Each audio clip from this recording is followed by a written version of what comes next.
নমস্কাৰ study and লাৰ্ণাৰ্ছৰ YouTube চেনেলত সকলোকে স্বাগতম জনাইছোঁ। আজি এটা ভাল খবৰ দিবলৈ আছোঁ তোমালোকক। তোমালোকে হয়তো থাম্বনেইল দেখি সকলোৱে গম পাইছা। অসম চৰকাৰৰ মন্ত্ৰী ৰঞ্জিত কুমাৰ দাসদেৱে DY 365ত হোৱা এটা ইণ্টাৰভিউত অৰ্থাৎ এটা বাইটত তেখেতে কয় PNRD ডিপাৰ্টমেণ্ট অৰ্থাৎ পঞ্চায়ত আৰু গ্ৰাম উন্নয়ন বিভাগত কিছুমান পদ তেখেতে মুকলি কৰিব, যিখিনি পদ ঠিকাভিত্তিত হ'ব। প্ৰায় 2000 মান চাকৰি তেখেতে প্ৰদান কৰিব পঞ্চায়ত আৰু গ্ৰাম উন্নয়ন বিভাগত। খুব ভাল খবৰ তোমালোকৰ বাবে। তোমালোকে এই পদসমূহত এপ্লাই কৰিব পাৰিবা। এডভাৰটাইজমেণ্ট এতিয়ালৈকে প্ৰকাশ কৰা নাই, হয়তো খুব কম সময়ৰ ভিতৰত এডভাৰটাইজমেণ্ট প্ৰকাশ কৰিব আৰু এই নিযুক্তি প্ৰক্ৰিয়া আৰম্ভ হ'ব। লগতে আমাৰ পঞ্চায়তসমূহৰ যি সচিব পদৰ ওপৰতো তেখেতে গুৰুত্বপূৰ্ণ মন্তব্য প্ৰদান কৰে। হয়তো সচিব পদৰ বাবে ৰিকুৱাৰমেণ্ট ষ্টাৰ্ট হৈ গৈছে। যিসকলে এপ্লাই কৰিছে বা যাৰ কোৱালিফিকেশ্যন আছে তেখেতলোকে খুব ভালদৰে জানিব। যিসমূহ আমাৰ পঞ্চায়তসমূহত যি ছেক্ৰেটৰী থাকে সেই ছেক্ৰেটৰীৰ কথা ইয়াতে তেখেতে সবিস্তাৰে উল্লেখ কৰিছে। মই এটা শ্বৰ্টত এই ইনফৰমেশ্যন তোমালোকক দিবলৈ চেষ্টা কৰিলোঁ।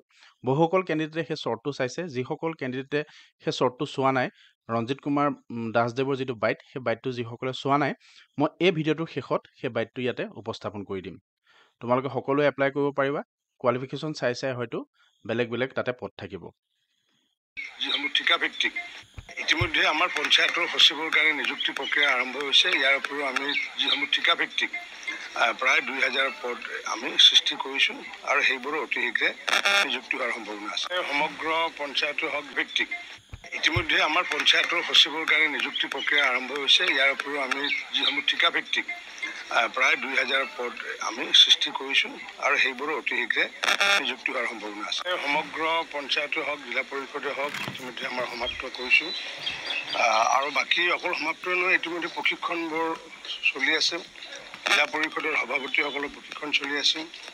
প্ৰতিটো পঞ্চায়তৰ সভাপতিসকলৰ প্ৰশিক্ষণ চলি আছে আৰু এই প্ৰশিক্ষণ কাৰ্য আমি গুৱাহাটীত দুটা ঠাইত, বিশেষকৈ কাহিকুছিত কৰিছোঁ আৰু লগতে আমাৰ খানাপাৰাত কৰিছোঁ। আৰু বাকী পঞ্চায়তৰ সদস্যসকলৰ যিবোৰ ট্ৰেইনিং, সেইবোৰ আমি ব্লক ভিত্তিক বা যিবোৰ জিলা ভিত্তিক প্ৰশিক্ষণ কেন্দ্ৰ আছে তাত ইতিমধ্যে প্ৰশিক্ষণবোৰ চলি আছে। এইটোতো যিবোৰ MGNDGA হওক বা PMO এইবোৰ কণ্টিনিউৱাছ চলি আছে। কাৰণ যেতিয়া আমাৰ সভাপতি নাথাকিলেও আমাৰ যিখন মনিটৰিং কমিটি আছিলে, গতিকে এনেকুৱা নহয় যে পঞ্চায়তৰ সভাপতি নিৰ্বাচিত হোৱাৰ কাৰণে ফাণ্ডবোৰ আহিব। কণ্টিনিউৱাছ ফ্ল' ভাৰত চৰকাৰৰ পৰা আহি আছে আৰু যেতিয়া সভাপতি দায়িত্ব লৈছে, এতিয়া সভাপতিয়ে গাঁও সভা পাতি পেলাই কামবোৰ কৰিব।